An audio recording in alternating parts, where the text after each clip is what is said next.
কারণ আল্লাহ পাক আল্লাহ তাআলা কোরআনে কারীমের মধ্যে বলে দিয়েছেন, যেই কোরআনে কারীমের মধ্যে সূরাতুল বাকারা ২য় নম্বর আয়াতের মধ্যে বলে দিয়েছেন, যালিকাল কিতাবু লা রাইবা ফীহ। এই এমন একটি গ্রন্থ, এই এমন একটি কিতাব, যেই কিতাবের মধ্যে কোনো সন্দেহ নেই, ভুল নেই, ত্রুটি নেই। জোরে বলুন সুবহানাল্লাহ। সুবহানাল্লাহ। মহান আল্লাহ পাক আল্লাহ তাআলা বললেন কোরআনে কারীমের মধ্যে আরো এক জায়গায় বলে দিয়েছেন, আমি মানুষকে সৃষ্টি করেছি, আমি মানুষকে পৃথিবী থেকে উঠিয়ে নেব, কালকে আমাদের মাঠে ময়দানে মহাশরে তাদেরকে উঠাবো। তাহলে আমাদেরকে কবর গ্রহে যেতে হবে। এই জীবন ছেড়ে কবর গ্রহে যাওয়ার পরে আমাদেরকে কালকে আমাদের মাঠে ময়দানে মহাশরে উঠতে হবে। আর এই কিয়ামতের ময়দানে মহাশরে ওঠার জন্য আমাদেরকে কি সঞ্চয় করতে হবে আমরা একটু জেনে নেব। আব্বাজি আমার শোনা মালিকেরা, আল্লাহ পাক আল্লাহ তাআলা ডাক দিয়ে বলেন, আকিমুস সালাত ওয়াজ যাকাত। এ আমার বান্দা বান্দীরা, তোমরা নামাজ কায়েম করো এবং যাকাত প্রদান করো।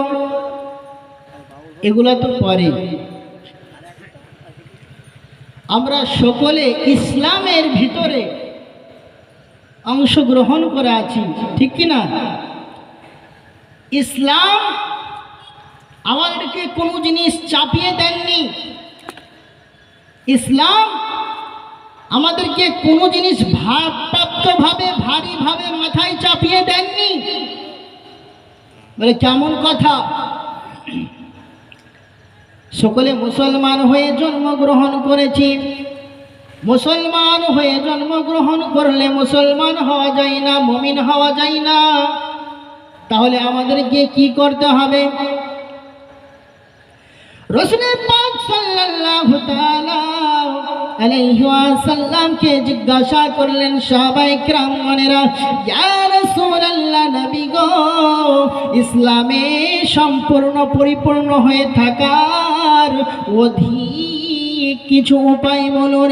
রাসূল পাক সাল্লাল্লাহু আলাইহি ওয়াসাল্লাম বলে দিলেন, ও আমার সাহাবারা, ও আমার সাহাবারা, শোনো শোনো, আজকে যদি তোমাদেরকে আমি বলতে চাই, আজকে যদি তোমাদেরকে আমি সম্পূর্ণভাবে কিছু বলতে চাই, তবে মুসলিম হওয়ার উপায় বলতে পারি, মুমিন হওয়ার উপায় বলতে পারি। এর কারণ হলো ইসলামের স্তম্ভ হলো 5টি। জোরে বলুন। ইসলামের স্তম্ভ কয়টি? স্তম্ভ মানে হলো খুঁটি। এই স্টেজটা লাগানো হয়েছে, খুঁটিবিহীন স্টেজ থাকবে কোনো দিনই সম্ভব নয়। কিন্তু মহান আল্লাহ পাক আল্লাহ তাআলা আসমানকে বিনা খুঁটি খাম্বার দ্বারাই ঝুলন্ত অবস্থায় ঝুলিয়ে রেখেছেন। জোরে বলুন সুবহানাল্লাহ।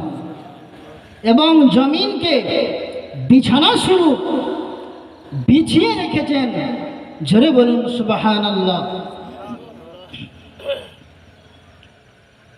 সে ইসলামের স্তম্ভ 5টি। প্রথম নাম্বার হলো কালিমা। আমাদের প্রত্যেকের জানা, মৃত্যুর সময় যদি কলেমা পাঠ করতে পারি, আলহামদুলিল্লাহ। আমাদের সকলকে মৃত্যুর সময় কলেমা পাঠ করার তৌফিক দান করুন। সকলে বলুন আল্লাহুম্মা আমিন। আল্লাহুম্মা আমিন। লা ইলাহা ইল্লাল্লাহ মুহাম্মাদুর রাসূলুল্লাহ সাল্লাল্লাহু তাআলা আলাইহি ওয়াসাল্লাম। এই কালেমা, এটি একটি ইসলামের স্তম্ভ, খুঁটি। পৃথিবীর জমিনে মা বোনেদের বিবাহ হয়, সন্তানের বিবাহ হয়, তারপরে পৃথিবীর জমিনে একটি সন্তান, ফুটফুটে সন্তান আপনার জন্মগ্রহণ করে।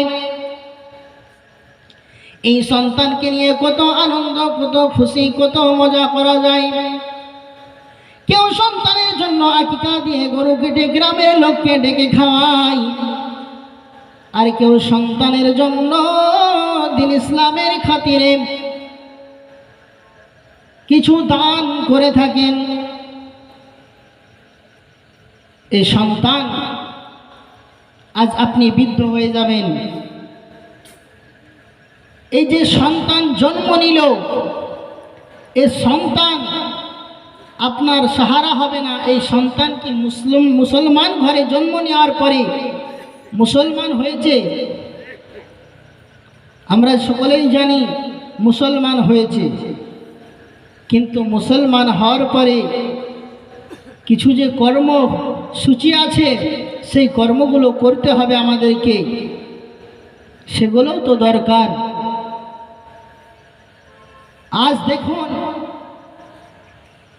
ইসলামের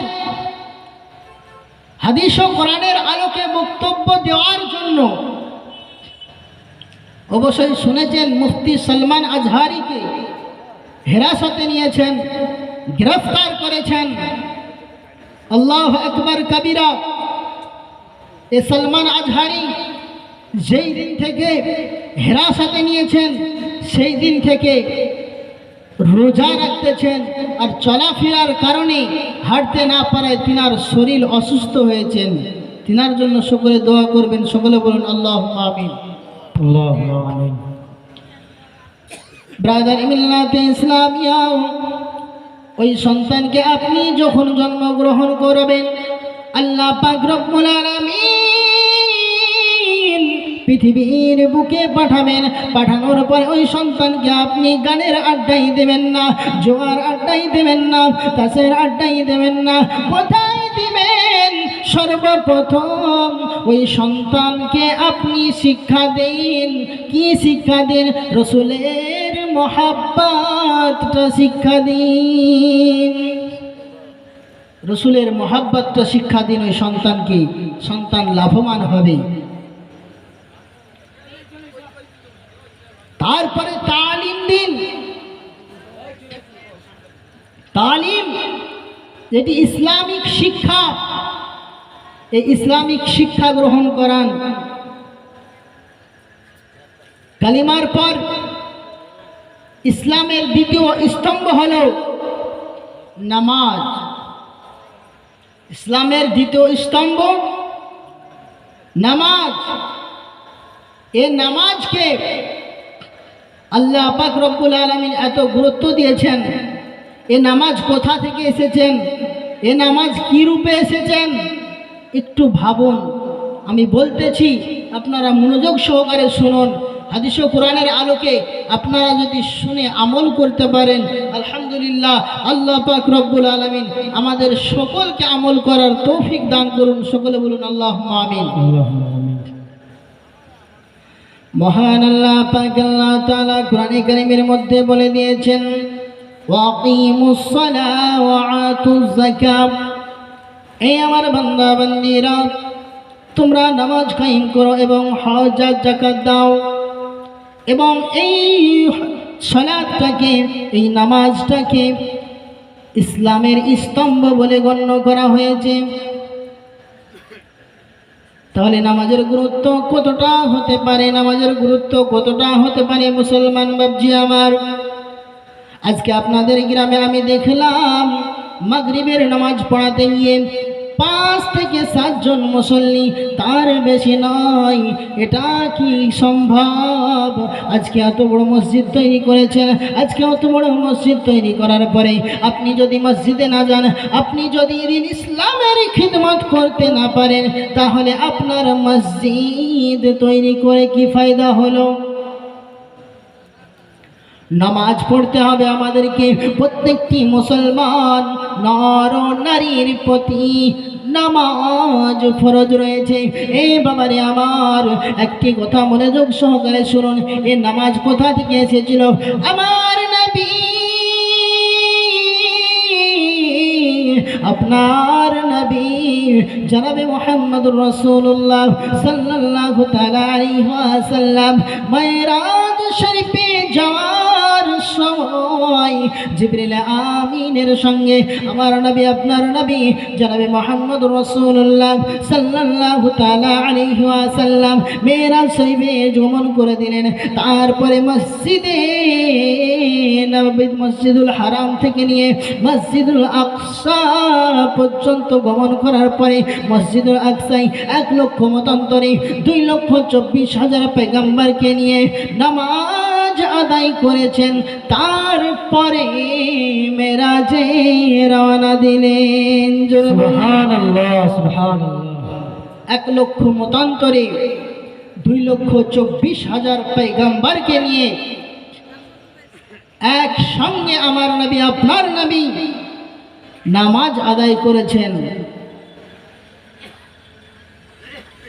পয়গম্বর আল্লাহ রসুল সাল্লাল্লাহু আলাইহি ওয়াসাল্লাম গণেরা নবী গণেরা সর্বদাই জিন্দা।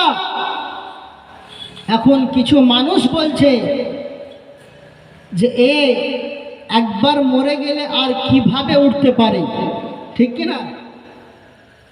কিন্তু আমাদের আকীদা সেই নয় যে আমরা রসুলদেরকে মৃত্যু ভাবি। আমাদের আকীদা সেই নয়। আমাদের আকীদা হলো আল্লাহ রসুল সাল্লাল্লাহু আলাইহি ওয়াসাল্লাম এবং নবীগণেরা সর্বদাই জিন্দা রয়েছেন এবং আল্লাহ পাক রব্বুল আলামিনের কাছ থেকে রুজি পান। জোরে বলুন সুবহানাল্লাহ সুবহানাল্লাহ। তাহলে তাদের কথা মানা চলবে? তাদের কথা মানা চলবে না। আমার নবী আপনার নবী জনাবে মুহাম্মদ রাসূলুল্লাহ সাল্লাল্লাহু তাআলা আলাইহি ওয়াসাল্লাম মেরাজে গমন করলেন। যার পরে আসমানেতে প্রথম আসমান, দ্বিতীয় আসমান, তৃতীয় আসমান, চতুর্থ আসমান, পঞ্চম আসমান, এইভাবে যেতে যেতে যেতে যেতে আপনার নবী আমার নবী জনাবে মুহাম্মদ রাসূলুল্লাহ সাল্লাল্লাহু তাআলা আলাইহি ওয়াসাল্লাম এক সময় জিবরিল আমিন বলতেছেন, ইয়া রাসূলুল্লাহ ইয়া হাবিবাল্লাহ নবী গো, আজকে আমি এই আরশে আজিম থেকে আমি এইখান থেকে আর যেতে পারবো না। ইয়া রাসূলুল্লাহ ইয়া হাবিবাল্লাহ নবী গো, আজকে এখান থেকে আপনি যান, আমি আর যেতে পারবো না। আমি জিবরিল আমিন যদি এই থেকে এক পা এগিয়ে চলে যাই তাহলে এই পারগুলো আমার সব পুড়ে ছারখার হয়ে যাবে। আব্বাজি আমার সোনা মালিকেরা শুনে রেখে দিন যে জিবরিল আমিন নিজে যেতে পারে না, সেই জায়গা থেকে আমার আপনার নবী জনাবে মুহাম্মদুর রাসূলুল্লাহ সাল্লাল্লাহু তাআলা আলাইহি ওয়াসাল্লাম রওনা দিলেন। আল্লাহুম্মা সাল্লি আলা সাইয়্যিদিনা মাওলানা মুহাম্মদ ওয়া আলা আলি সাইয়্যিদিনা মাওলানা মুহাম্মদ ওয়া আলা আলি সাইয়্যিদিনা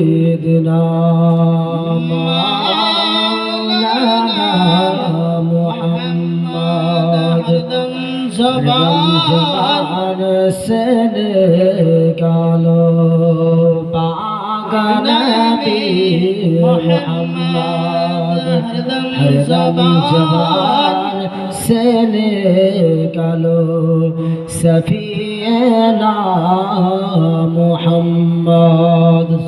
ব্রাদার মিল্লাত ইসলামিয়া, আমার নবী আপনার নবী ওইখান থেকে এগিয়ে গিয়ে আল্লাহ পাক রব্বুল আলামিনের কাছে সাক্ষাৎ করলেন। আল্লাহ পাক রব্বুল আলামিনের কাছে সাক্ষাৎ করলেন, তারপরে ফিরে আসবেন। আমার নবী আপনার নবী জনাব মুহাম্মদ রাসূলুল্লাহ সাল্লাল্লাহু আলাইহি ওয়াসাল্লাম আল্লাহ পাক রব্বুল আলামিনের কাছ থেকে সাক্ষাৎ করে ফিরে আসতেছেন। এই সময় 50 ওয়াক্ত নামাজ নিয়ে ফিরে আসছেন। হযরতে মুসা আলাইহিস সালামের সঙ্গে দেখা হলো। দেখা হওয়ার পরে আমার নবী আপনার নবী কে জিজ্ঞাসা করতেছেন, ইয়া রাসূলুল্লাহ, ইয়া হাবিবাল্লাহ, নবী গো, আজকে আপনি আমাকে বলুন আল্লাহ পাক রব্বুল আলামিনের কাছ থেকে আপনি কি উপহার নিয়ে এসেছেন? হে মুসা, শুনো শুনো, তবে আমি রাসূল পাক সাল্লাল্লাহু তাআলা আলাইহি ওয়াসাল্লাম আল্লাহ পাক রব্বুল আলামিনের কাছ থেকে 50 ওয়াক্ত নামাজ তোহফা স্বরূপ নিয়ে এসেছি। হযরতে মুসা আলাইহিস সালাম বললেন, ইয়া রাসূলুল্লাহ, নবী গো, ইয়া রাসূলুল্লাহ, নবী, এই 50 ওয়াক্ত নামাজ আপনার উম্মতদের বোঝা হয়ে যাবে, আপনি কিছু নামাজ কমে নিয়ে আসুন। রাসূল পাক সাল্লাল্লাহু তাআলা আলাইহি ওয়াসাল্লাম 50 ওয়াক্ত নামাজ নিয়ে আল্লাহ পাক রব্বুল আলামিনের কাছে গেলেন। যাওয়ার পরে বলতেছেন, ও আমার আল্লাহ পাক,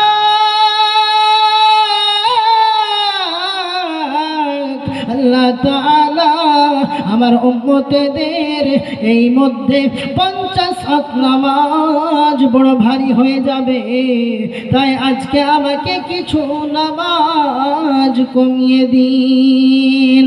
আল্লাহ পাক রব্বুল আলামিন রাসূল পাক সাল্লাল্লাহু আলাইহি ওয়াসাল্লামকে 5 ওয়াক্ত নামাজ কমিয়ে 45 ওয়াক্ত নামাজ দিয়ে পাঠালেন। জোরে বলুন সুবহানাল্লাহ। সুবহানাল্লাহ। আমার নবী আপনার নবী আল্লাহ পাক রব্বুল আলামিনের কাছে গেলেন। যাওয়ার পরে বললেন, আল্লাহ, আমার উম্মতদের মধ্যে এই 50 ওয়াক্ত নামাজ ভারী হয়ে যাবে, আপনি কিছু নামাজ কমিয়ে দিন। 5 ওয়াক্ত নামাজ কমানো হলো। আবারও আসলেন। আসার পরে মুসা আলাইহিস সালামের কাছে এলেন। আসার পরে বলতেছেন, ইয়া রাসূলুল্লাহ, ইয়া হাবিবাল্লাহ, নবী গো, কয় ওয়াক্ত নামাজ কমিয়ে নিয়ে এসেছেন? মুসা আলাইহিস সালাম যখন এই কথা জিজ্ঞাসা করলেন, আমার নবী আপনার নবী ডাক দিয়ে বলেন, মুসা, আজকে আমি রাসূল পাক সাল্লাল্লাহু আলাইহি ওয়াসাল্লাম 5 ওয়াক্ত নামাজ কমিয়ে 45 ওয়াক্ত নামাজ নিয়ে এসেছি। মুসা আলাইহিস সালাম ডাক দিয়ে বলেন, ইয়া রাসূলুল্লাহ, নবী গো, এই 45 ওয়াক্ত নামাজ তোমার উম্মতদের মাথায় ভারী হয়ে যাবে। আবারও আল্লাহ পাক রব্বুল আলামিনের কাছে যান। এই করতে করতে বাবাজি আমার সোনা মালিকেরা, রাসূল পাক সাল্লাল্লাহু তাআলা আলাইহি ওয়াসাল্লাম 9 বার গেলেন। 9 বারে 45 ওয়াক্ত নামাজ কমিয়ে 5 ওয়াক্ত নামাজ নিয়ে এলেন। নিয়ে আসার পরে মুসা আলাইহিস সালামের সঙ্গে আবারও দেখা হলো। এ মুসা, আমি 45 ওয়াক্ত নামাজ কমিয়ে 5 ওয়াক্ত নামাজ নিয়ে এসেছি। মুসা আলাইহিস সালাম যখন এই কথা শুনতে পেলেন, তখন কি বললেন? ইয়া রাসূলুল্লাহ, ইয়া হাবিবাল্লাহ, নবী গো, এই 5 ওয়াক্ত নামাজও আপনার উম্মতের মাথায় ভারী হয়ে যাবে। আজকে আমরা এই 5 ওয়াক্ত নামাজকে আদায় করতে পারি না, ঠিক কিনা? এই 5 ওয়াক্ত নামাজকে আদায় করতে পারি না, বড় দুর্ভাগ্য আমাদের। আল্লাহ পাক রব্বুল আলামিন ডাক দিয়ে বলেন, ইয়া রাসূলুল্লাহ, ইয়া হাবিবাল্লাহ, নবী গো, এই 5 ওয়াক্ত নামাজ যদি কেউ আদায় করে, এই 5 ওয়াক্ত নামাজ যদি কেউ আদায় করে, তাহলে আমি আল্লাহ পাক আল্লাহ তাআলা 50 ওয়াক্ত নামাজের সওয়াব তার আমল নামায় লিখে দেব। সুবহানাল্লাহ, সুবহানাল্লাহ। এই 5 ওয়াক্ত নামাজ যদি আমরা ঠিক মতো আদায় করতে পারি, তাহলে আল্লাহ পাক রব্বুল আলামিন আমাদের আমল নামায় 50 ওয়াক্ত নামাজের সব লিখবেন। জোরে বলুন সুবহানাল্লাহ, সুবহানাল্লাহ। ব্রাদার মিল্লাত ইসলামিয়া, আমাদেরকে কবর গ্রহে যাওয়ার জন্য, কাল কিয়ামতের মাঠে ময়দানে মহাশরে হিসাবের জন্য আমাদেরকে নামাজ আদায় করতেই হবে। নামাজ আমাদের সকলের প্রতি ফরজ রয়েছে, তাই নামাজ পড়ুন। এই নামাজ পড়লে ফায়দা কি? আল্লাহ পাক রব্বুল আলামিন কোরআনে কারীমের মধ্যে ইরশাদ করেন, ইন্নাশ সালাতা তানহা আনিল ফাহশাই ওয়াল মুনকার। মহান আল্লাহ পাক আল্লাহ তাআলা কোরআনে কারীমের মধ্যে বললেন, যারা ঠিক মতো নামাজের দিকে রওনা হয়, তাদেরকে খারাপ কাজ থেকে দূরে রাখে এই নামাজ। নামাজ পড়লে খারাপ কাজ থেকে দূরে রাখে মহান আল্লাহ পাক রব্বুল আলামিন বললেন, এবং ভালো কাজের দিকে নিয়োগ করে। জোরে বলুন সুবহানাল্লাহ, সুবহানাল্লাহ। ভালো কাজের দিকে নিয়োগ করে। রসুলের মহাব্বত নিয়ে, রসুলের প্রেম নিয়ে আমাদেরকে পৃথিবী ছেড়ে যেতে হবে। রসুলের মহাব্বত নিয়ে, প্রেম নিয়ে যদি পৃথিবী থেকে ছেড়ে যেতে পারি, আর রসুলের মহাব্বত যদি আমাদের অন্তরে থাকে, রসুলের মহাব্বত যদি আমাদের দিলে থাকে, তাহলে আমাদের দ্বারাই নামাজ কাজা হতে পারে না, পারে না, পারে না। কারণ আপনার নবী, আমার নবী নামাজের পয়গাম দিয়েছেন, নামাজ কিভাবে পড়তে হবে বলে দিয়েছেন। কোরআন বলেনি নামাজ কিভাবে পড়তে হবে, কোরআন বলেনি, বলেছে আকিমুস সালাহ, নামাজ কায়েম করো। কিভাবে পড়তে হবে, কেমন করে পড়তে হবে, নিয়ম নীতি কিন্তু বলা নেই। আমার নবী শিখিয়ে দিয়েছেন। জোরে বলুন সুবহানাল্লাহ। এই নবীকে মহব্বত করতে হবে। এই নবীর মহব্বত যদি আমরা না পাই, তাহলে আজকে আমরা কিছুই পাব না। হাদিস শরীফের মধ্যে উল্লেখিত রয়েছে, লা ইউমিনু আহাদুকুম হাত্তা আকুনা হাব্বা ইলাইহি মিন ওয়ালিদিহি ওয়া ওয়ালাদিহি ওয়ান নাস আজমাইন। হতে পারবে না তুমি ততক্ষণ পর্যন্ত পূর্ণাঙ্গ মুমিন মুসলমান, যতক্ষণ পর্যন্ত তুমি আমার নবীকে বাপ মার চাইতে, সন্তানাদের চাইতে, ধন দৌলতের চাইতে রসুলকে মহাব্বত না করতে পারবে, ততক্ষণ পর্যন্ত তুমি পূর্ণাঙ্গ মুমিন মুসলমান হতে পারবে না। জোরে বলুন সুবহানাল্লাহ, সুবহানাল্লাহ। তাহলে আমাদের রসুলকে মহাব্বত করতে হবে। মহাব্বত করেছিল তো হযরত আলী রাদিয়াল্লাহু তাআলা আনহুমা, মহাব্বত করেছিল হযরত বেলাল রাদিয়াল্লাহু তাআলা আনহুমা, মহাব্বত করেছিল হযরত আবু বকর সিদ্দিক রাদিয়াল্লাহু তাআলা আনহুমা। আমরা কোথায় আছি? সেই সাহাবায়ে কেরামের মহাব্বত গুলো কিভাবে করেছেন, নিজের জানকে কিভাবে লুটিয়ে দিয়েছেন, এগুলোর দিকে খেয়াল রাখতে হবে। তারপরে আমার নবীর মহাব্বতে মগ্ন হয়ে ইবাদত করুন, তবে আমাদের কাজে আসবে। নবীকে মহাব্বত করা মুখের কথা নয়, মহাব্বত করতে হলে সঠিক কাজগুলো করতে হবে, সঠিক নিয়ম নীতিগুলো করতে হবে। শোনার আগে মোহাব্বতের একটি গজল শুনে নিন। জানি তুমি আছো সেথাই যেথাই সিদ্দিক ওমর ঘুমাই, জানি তুমি আছো সেথাই যেথাই সিদ্দিক ওমর ঘুমাই, মহব্বত করি তাদের মতোই মন চাই বুক চিরে তোমায় দেখাই, মহব্বত করি তাদের মতোই মন চাই বুক চিরে তোমায় দেখাই। আমার সঙ্গে পড়ুন। জানি তুমি আছো সেথাই যেথাই সিদ্দিক ওমর ঘুমাই, মহব্বত করি তাদের মতোই মন চাই বুক চিরে তোমায় দেখাই।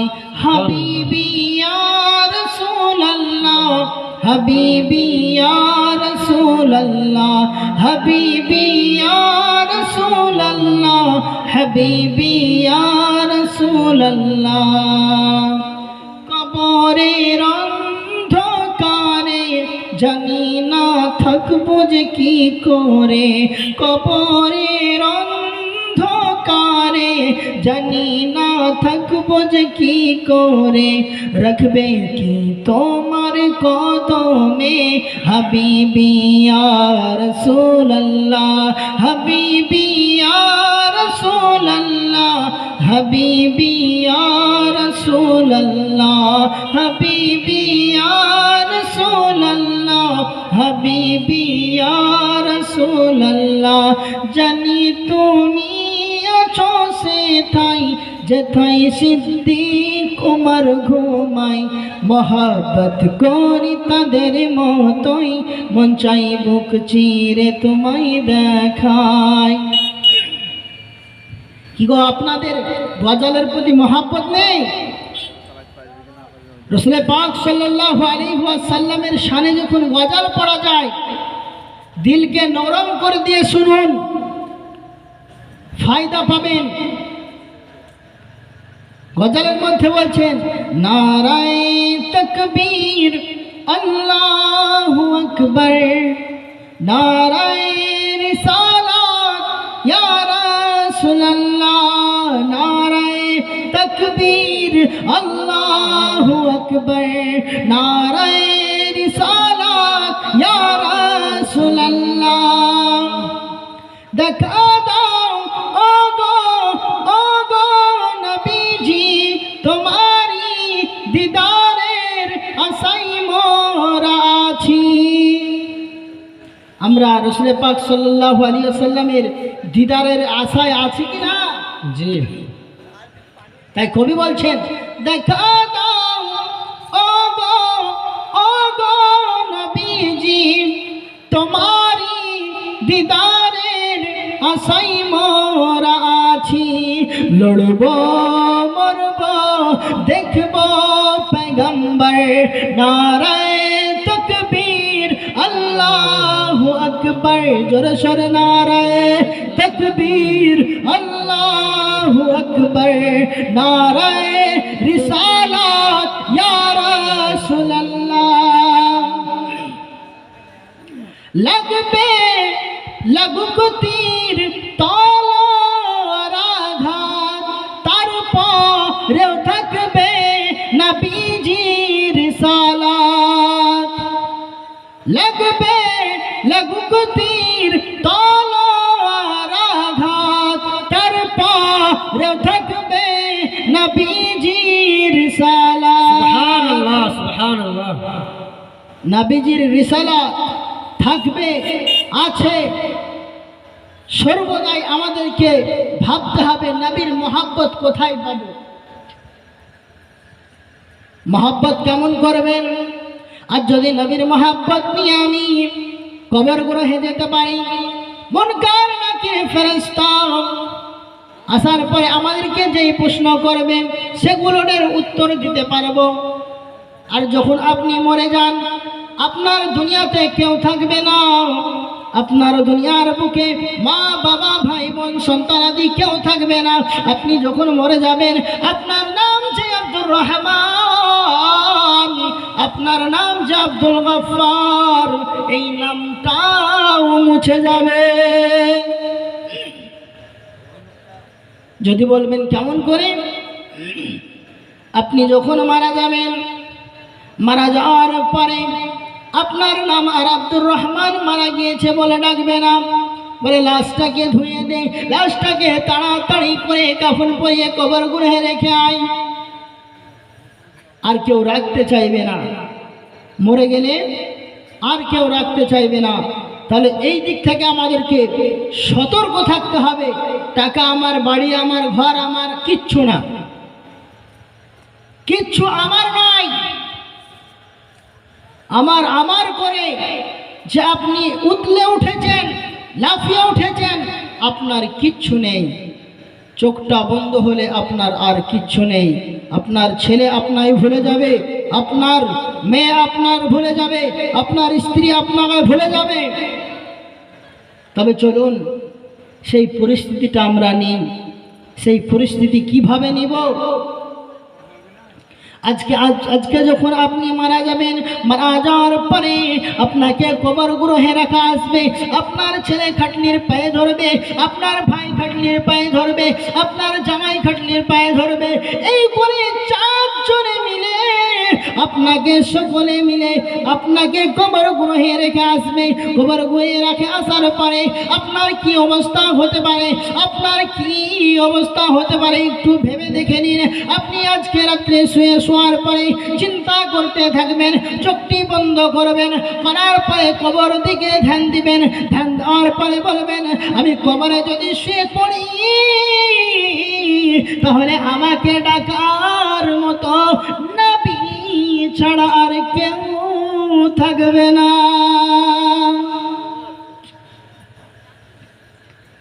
আপনি যখন কবরে যাওয়ার পরে আপনাকে রেখে দেওয়া হবে, মিনহা খালাকনাকুম ওয়া ফিহা নুইয়িদুকুম ওয়া মিনহা নুখরিজুকুম তারাতান উখরা।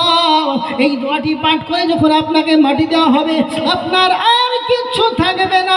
আপনার ছেলে থাকবে না, আপনার মেয়ে থাকবে না, আপনার দাদি থাকবে না, আপনার স্ত্রী থাকবে না, আপনার বড় সন্তান ডেকে ডেকে মানুষকে খাইয়ে দিয়ে সকলকে ভুলিয়ে দেবে। আর তারপরে আপনার কবরে হিসাব শুরু হয়ে যাবে। মুনকার নাকির যখন কবরে আসবে, আপনাকে ঝটকা মেরে তুলে দেওয়া হবে। তুলে দেওয়ার পরে আপনাকে বলা হবে, মান রাব্বুকা, তোমার রবকে, মা দিনুকা, তোমার দিন কি। তারপরে প্রশ্ন করা হবে, মা কুনতা তাকুলু ফি হাক্কি হাযার রাজুল। নারায়ে তাকবীর, আল্লাহু আকবার, নারায়ে তাকবীর, আল্লাহু আকবার। নারায়ে রিসালাত, ইয়া রাসূলুল্লাহ, নারায়ে রিসালাত, ইয়া রাসূলুল্লাহ, মাসলাকে আলা হযরত, জিন্দাবাদ, মাসলাকে আলা হযরত। জিন্দাবাদ।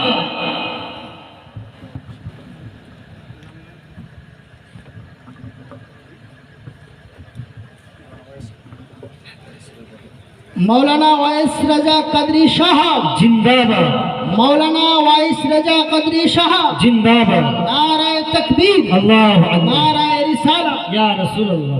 ব্রাদার মিল্লাত ইসলামিয়া, আপনারা যেই বক্তার জন্য আপনার চিন্তিত হয়ে আছেন, কখন আসবে, কখন আমাদেরকে মধুর সুরে হাদিস ও কোরআনের আলোকে শুনিয়ে যাবে, এটা আমরা চিন্তায় আছি। সেই বক্তা হাজির হয়ে গিয়েছে ব্রাদার মিল্লাত ইসলামিয়া। তাই আমি বলতেছিলাম, কবর গৃহে আপনাকে প্রশ্ন করা হবে, মা কুনতা তাকুনু ফি হাক্কি হাযার রাসূল। রাসূল পাক সাল্লাল্লাহু আলাইহি ওয়াসাল্লামকে দেখিয়ে বলা হবে যে এই ব্যক্তির সম্বন্ধে তুমি দুনিয়াতে কি বলতে। এখন যদি আপনি দুনিয়ার বুকে আমার নবীকে মাটি মানেন তো মাটি বলবেন, তারপরে কবরের আযাব বুঝতে পারবেন। ব্রাদার, মুনকার নাকির দুইজন ফেরেশতা মাটি চিরতে চিরতে আসবে। এটা তো কবর, কিয়ামতের দিকে তো যায়নি। এটা কবরে কি হতে পারে, আমি 2 থেকে 5 মিনিট বলবো। কবরে কি হতে পারে দেখুন ব্রাদার মিল্লাতে ইসলামিয়া, যেই সময় কবরে আপনাকে রেখে আসা হবে, মুনকার আর নাকির গিয়ে প্রশ্ন করবে, আপনি প্রশ্নের উত্তর দিতে পারবেন না, আপনাকে জাহান্নামের দিকে নিয়ে যাবে। আপনাকে সেই দিকে নিয়ে যাবে যেই দিকে আপনার যাওয়া উচিত নয়। রাসূল পাক সাল্লাল্লাহু আলাইহি ওয়াসাল্লাম সেই কবরে থাকবে, সেই কবরে নবী পাক সাল্লাল্লাহু আলাইহি ওয়াসাল্লাম থাকবেন আর জিজ্ঞাসা করবেন, মা কুনতা তাকুনু ফি হাক্কি হাযার রাজুল, এই ব্যক্তির সম্বন্ধে তুমি দুনিয়ার বুকে কি বলতে? ব্রাদারে মিল্লাত ইসলামিয়া, সেই সময় আমরা সেটাই বলবো। দুনিয়ার বুকে যেই আকীদা রাখবো সেই সময় আমরা সেটাই বলবো।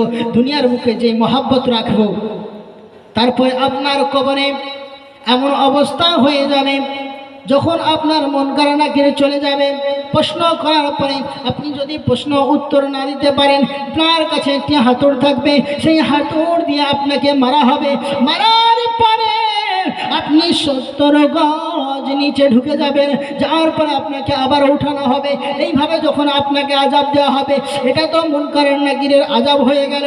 তারপরে আপনি যে মাটিতে চলাফেরা করছেন, আপনি মাটিতে রান্না করে খাচ্ছেন, মাটির ইট পুড়িয়ে বাড়ি বানাচ্ছেন, মাটিকে আঘাত করছেন, এই মাটির আযাব কারো জন্য মাফ হবে না। এই মাটির জন্য, মাটির আযাব কারো জন্য মাফ হবে না। গুনাহগার ব্যক্তির জন্য মাটির আযাব কেমন হতে পারে একটুখানি শুনুন। ব্রাদার মিল্লাত ইসলামিয়া, মাটির আযাব আপনাকে রাখার পরে দুই দিক থেকে, ডান দিক থেকে, বাম দিক থেকে মাটিতে চাপ দিবে। আর এই মাটিতে চাপ দেওয়ার পরে আপনার ডানের হাড় বামে করে দেবে, বামের হাড় ডানে করে দেবে, আপনাকে গুঁড়ো গুঁড়ো করে দেবে। ব্রাদার মিল্লাত ইসলামিয়া, চিন্তা করুন এই কবরের আযাব কতটা হতে পারে। ব্রাদার মিল্লাত ইসলামিয়া, কিছুদিন পরে আপনার শরীরটা আর শরীর থাকবে না। কিছুদিন পরে আপনার যেই বাদানটা আছেন, শরীরটা আছেন, দেহটা আছেন, পোকামাকড়ে খেয়ে শেষ করে দেবে। আপনার অহংকার আর থাকবে না। আর আপনি যদি নেক কাম করতে পারেন, তাহলে আপনি ইহকাল মঙ্গলময় হবে, পরকাল মঙ্গলময় হবে। জোরে বলুন সুবহানাল্লাহ। ব্রাদার মিল্লাত ইসলামিয়া, বক্তা বসিয়ে রেখে আমি আর বেশিক্ষণ বলছি না। মহান আল্লাহ পাক আল্লাহ তাআলা আমাদের সকলকে নামাজ ও দ্বীন ইসলামের পথে চলার তৌফিক দান করুক। সকলে বলুন আল্লাহুম্মা আমিন। ব্রাদার মিল্লাত ইসলামিয়া, আমরা যদি দ্বীন ইসলামের পথে চলতে পারি তো মহান আল্লাহ পাক রব্বুল আলামিন আমাদেরকে পরকালে জান্নাতে দিবেন। আর যদি দ্বীন ইসলামের পথে না চলতে পারি, তাহলে আল্লাহ পাক রব্বুল আলামিন পরকালে আমাদেরকে জাহান্নামে দিবেন। এই জাহান্নামটা কি জিনিস বাবা, শুনতে পাবেন আস্তে আস্তে। অনেক মাওলানা রয়েছেন, অনেক বক্তা রয়েছেন, তিনারা আপনাদেরকে বলবেন। তার আগে একটি উর্দু নাত করে আমি আমার বক্তব্য ইতি করব। ব্রাদার মিল্লাত ইসলামিয়া, খুব মনোযোগ সহকারে নাতটা শুনুন। हरा गुंबद जो देखोगे जमाना भूल जाओगे। जोरे बोलूं सुभान अल्लाह। हरा गुंबद जो देखोगे जमाना भूल जाओगे। अगर जाओगे तो आना भूल जाओगे। हरा गुंबद जो देखोगे जमाना भूल जाओगे। हरा गुंबद जो देखोगे जमाना भूल जाओगे। अगर को जाओगे तो आना भूल जाओगे। न इतराओगे ज्यादा चांद तारों अपनी रंगत पर, मेरे आका को देखोगे चमकना भूल जाओगे, मेरे आका को देखोगे, चमकना भूल जाओगे। हरा गुंबद जो देखोगे, जमाना भूल